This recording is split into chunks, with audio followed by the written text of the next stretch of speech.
Assalamualaikum warahmatullahi wabarakatuh. Salam sehat. Berjumpa kembali dengan kami MP Racing Banjarnegara. Kali ini kita akan bahas remap edu lagi, Juken. Kita membahas tentang injektor timing. Apa itu injektor timing? Injektor timing itu adalah waktu membukanya injektor untuk menyemprotkan bahan bakar sampai menutupnya injektor.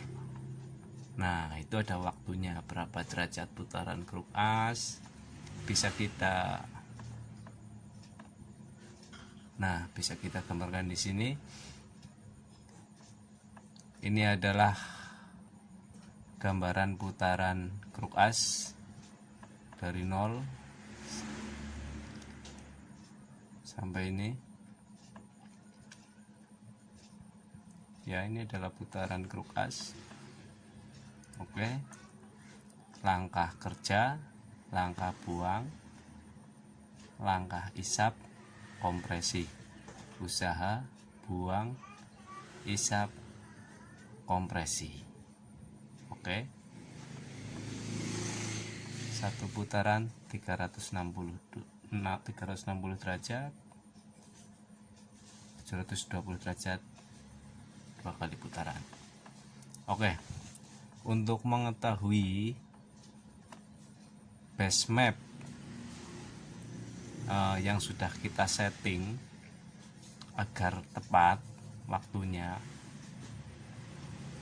awalnya kita sebenarnya timing injektor itu juga berpengaruh ke durasi noken as. Durasi noken as semakin besar, berarti timingnya juga bisa semakin luas. Jarak range-nya itu bisa semakin luas. Jangan sampai clap in sudah menutup tapi injektor masih menyemprotkan bahan bakar, ya kan? Ini terjadi mubah hukumnya. Oke ya. Nah, dari situ juga kita bisa tahu injektor itu perlu ganti atau tidak. Karena kalau nilai base map terlalu besar yang akhirnya melampaui timing klep sudah menutup tapi injektor masih membuka karena masih kurang bahan bakar, berarti itu yang harus mengganti jumlah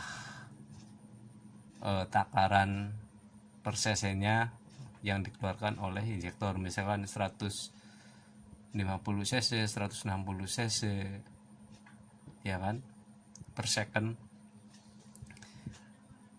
Ini kita ambil contoh, kita masukkan dulu nilai durasi noken as. Kita misalkan ini clap X open, misalkan kita di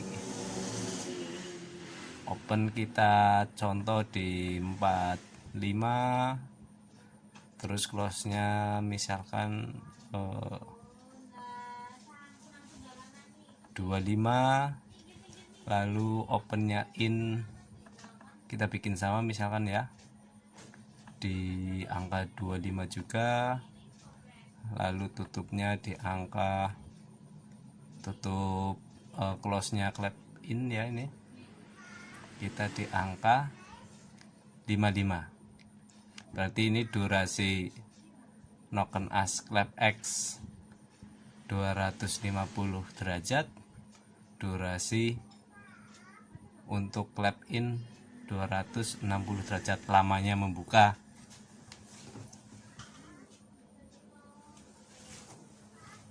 Ya, lamanya membuka clap atau durasi tonjolan noken as dari in dan X. Dari sini juga kita akhirnya tahu durasi maksimal dari injektor timingnya 575 derajat.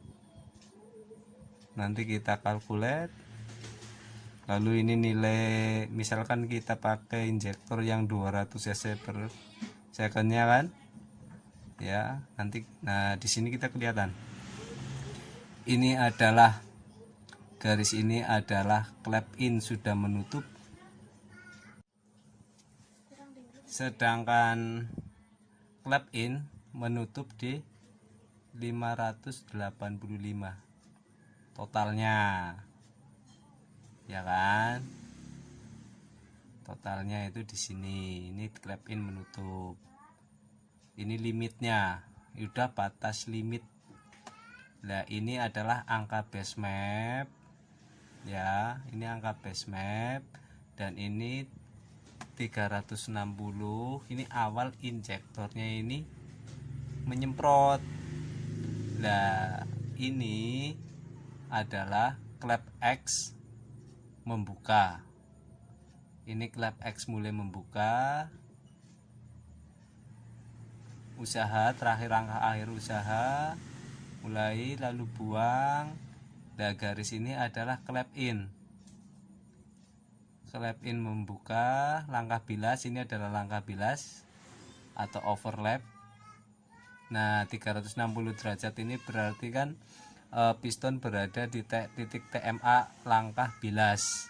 Ini kalau kita setting di 360 derajat berarti ini injektor membuka tepat pada saat piston berada di titik mati atas. Ini misalkan kita mau rubah 300 derajat, kita kalkulat. Nah berarti mundur, ini membuka pada saat langkah buang. Clap in belum membuka, ini membuka kan di sini. Berarti kalau misalkan kita mau ditempatkan di clap in membuka sekitar, kita coba 330, berarti 340.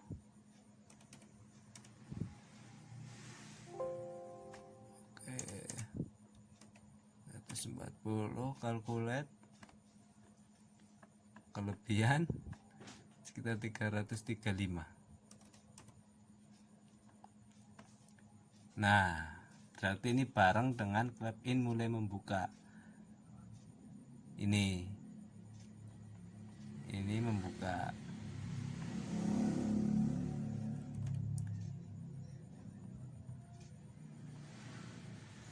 Nah kemudian kita cek lagi yang lain, misalkan nah ini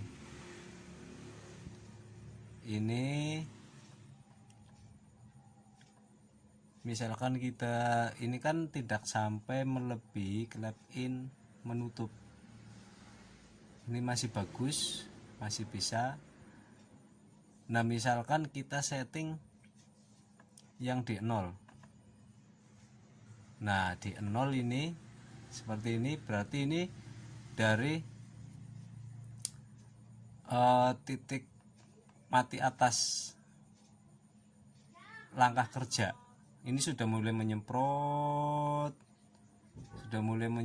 sampai clap in menutup. Dia masih membutuhkan, masih kekurangan bensin, ini tandanya kalau seperti ini. Ini yang harus ganti injektor, berarti injektor sudah tidak mampu menyuplai bahan bakar, nilai base map terlalu besar sehingga melampaui garis limit. Clap in sudah menutup tapi masih menyemprotkan bahan bakar, dan bahan bakar ini tidak tersedot ke ruang bakar pada saat waktu itu, sehingga ini sisa ini tersedotnya pada siklus yang berikutnya. Dan di sini pun ada tulisan replace injektor, berarti ini harus ganti injektor dengan cc semprotan bahan bakar yang lebih besar, seperti itu. Jadi kita dari sini kita bisa tahu, misalkan kita injektor tanpa kita ganti dulu, kita setelah bore up motor kita setting angka base mapnya terlalu besar, kita lihat memang angkanya melebihi dari durasi knock on us ini, sehingga kita harus mengganti injektor sampai ke injektor yang tepat. Karena memang misalkan kita membutuhkan injektor yang besar, kita enak motor pada putaran menengah ke atas, cuman biasanya kalau injektor terlalu besar kita sulit mengaturnya di RPM bawahnya, terutama langsam. Itu agak susah karena nyemprotnya itu langsung terlalu banyak, jadi nilai range base mapnya itu terlalu kecil, seperti itu. Agak susahnya itu. Memang untuk throttle body besar, cc besar, memang alangkah baiknya menggunakan double injektor supaya putaran bawah dan langsamnya tetap stabil, dan putaran menengah ke atasnya akan dibantu dengan injektor yang keduanya, seperti itu, sehingga stabil di semua putaran RPM. Itu seperti itu yang seharusnya seperti itu. Kalau terpaksa pakai satu injektor, yang akhirnya memaksakan base map, seperti itu ya. Kemudian kita cek lagi, ini berarti angka 90 ini ada 90% throttle body, ini adalah RPM, ini ignition timing, ini adalah base map, nilai base map yang tertera di sini ya, seperti itu ya. Mau ini ngerubah juga bisa kita blok seperti ini, misalkan ini. Nah, kita naikkan ya kan, kita naikkan misalkan itu. Nah, geser, kalau geser ke sini ini berarti mundur. Kalau nilainya bertambah, nilainya kita tambahkan ya, kita tambahkan, kita naikkan nilai injektor timing, kita naikkan, berarti mundur, dia mendekati ke klep menutup. Tapi kalau angkanya kita turunkan, set, kalkulat, nah dia lebih awal nyemprotnya, dia maju. Itu seperti itu ya. Jadi nilai derajat ignition timing kita tambah angkanya, berarti dia mundur semakin mendekati ke clap in menutup. Tapi kalau nilai base mapnya kita kurangin, dia semakin maju jauh mendekati clap in membuka, atau pada saat clap in membuka sudah menyemprot, atau bahkan jauh sebelum clap in membuka, injektor itu sudah menyemprot. Maaf, goyang. Itu seperti itu. Jadi kalau memang injektor yang nilai cc-nya itu kecil, pada putaran atas membutuhkan nilai base map yang besar, dan nilai base map yang besar itu efeknya pada saat clap in masih menutup, jauh dari clap in membuka, injektor itu sudah menyemprotkan bahan bakar dan mengumpul di dalam clap in. Sedang pada saat langkah bilas itu banyak bensin yang terbuang ke exhaust. Sebenarnya itu kurang efisien karena banyak bahan bakar yang sudah tertampung di clap in akhirnya terbuang melalui clap buang pada saat langkah bilas, karena langkah bilas kan clap X mulai menutup dan clap in mulai membuka, kedua clap ini membuka, disitulah langkah bilas. Makanya kenapa injeksi ini lebih efisien ke bahan bakar, karena bisa disetting pada saat langkah bilas itu semakin minim gas yang terbuang ke knalpot, sehingga emisi bahan bakarnya bisa semakin kecil. Seperti itu. Bisa juga kita setting pada saat langkah bilas full oksigen, hanya oksigen untuk membilasnya yang masuk ke ruang bakar, dan hanya sedikit bensin yang tertarik, karena nilai base mapnya itu mendekati clap in membuka, atau clap in membuka dulu baru injektor menyemprotkan bahan bakar. Itu seperti itu. Bisa kita bikin sangat efisien bahan bakar dengan sistem injeksi ini. Seperti itu. Sebenarnya memang luar biasa motor injeksi ini untuk efisiensi bahan bakar. Sekian penjelasan dari kami tentang injektor timing. Pengaruhnya adalah ke debit injektor itu sendiri dan juga durasi noken as. Itu yang mempengaruhi injektor timing. Pengaruhnya adalah durasi noken as dan debit injektor. Seperti itu. Semoga bermanfaat. Jika ada pertanyaan lebih lanjut bisa ditanyakan di kolom komentar.